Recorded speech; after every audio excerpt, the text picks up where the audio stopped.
Hi Pre-Primary. Today I'm going to read Rosie Revere, Engineer by Andrea, Beaty, and David Roberts.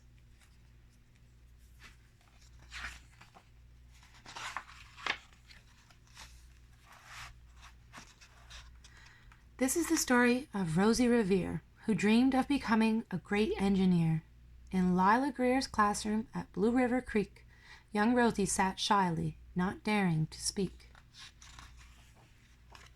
But when no one saw her, she peeked in the trash for treasures to add to her engineer's stash. And late at night, Rosie rolled up her sleeves and built in her hideaway under the eaves. Alone in her attic, the moon high above, dear Rosie made gadgets and gizmos she loved. And when she grew sleepy, she hid her machines far under the bed where they'd never be seen. When Rosie was young, she had not been so shy. She worked with her hair swooping over one eye and made fine inventions for uncles and aunts, a hot dog dispenser and helium pants. The uncle she loved most was Zookeeper Fred. She made him a hat to keep snakes off his head, from parts of a fan and some cheddar cheese spray, which everyone knows keeps the pythons away. And when it was finished, young Rosie was proud. But Fred slapped his knee, and he chuckled out loud. He laughed till he wheezed, and his eyes filled with tears, all to the horror of Rosie Revere, who stood there embarrassed, perplexed, and dismayed. She looked at the cheese hat, and then looked away. "I love it," Fred hooted. "Oh, truly I do." But Rosie Revere knew that could not be true. She stuck the cheese hat on the back of her shelf, and after that day, kept her dreams to herself.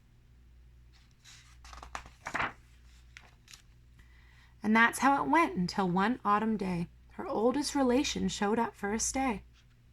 Her great-great Aunt Rose was a true dynamo who'd worked building airplanes a long time ago. She told Rosie tales of things she had done and goals she had checked off her list one by one. She gave a sad smile as she looked to the sky. "The only thrill left on my list is to fly.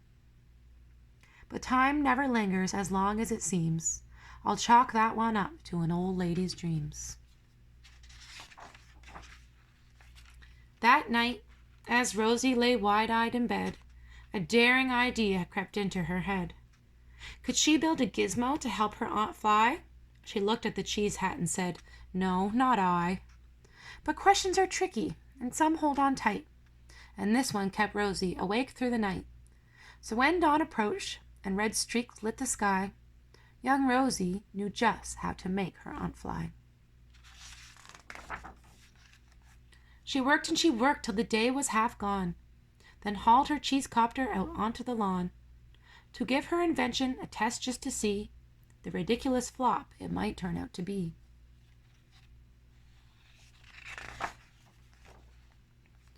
Strapped into the cockpit, she flipped on the switch.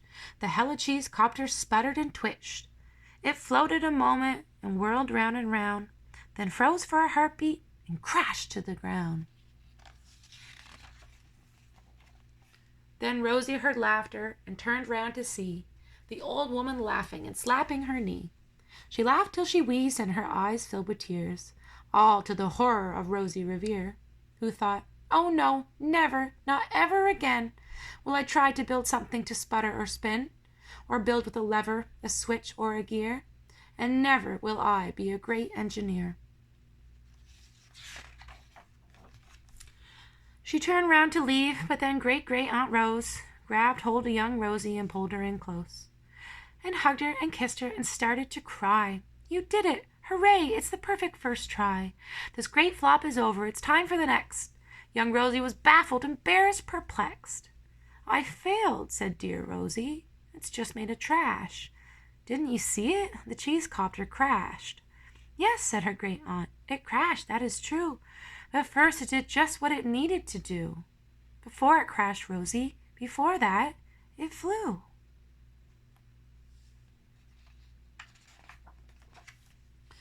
"Your brilliant first flop was a raging success. Come on, let's get busy and on to the next." She handed a notebook to Rosie Revere, who smiled at her aunt as it all became clear. Life might have its failures, but this was not it.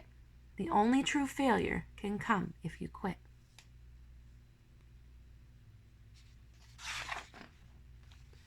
They worked till the sun sneaked away to its bed.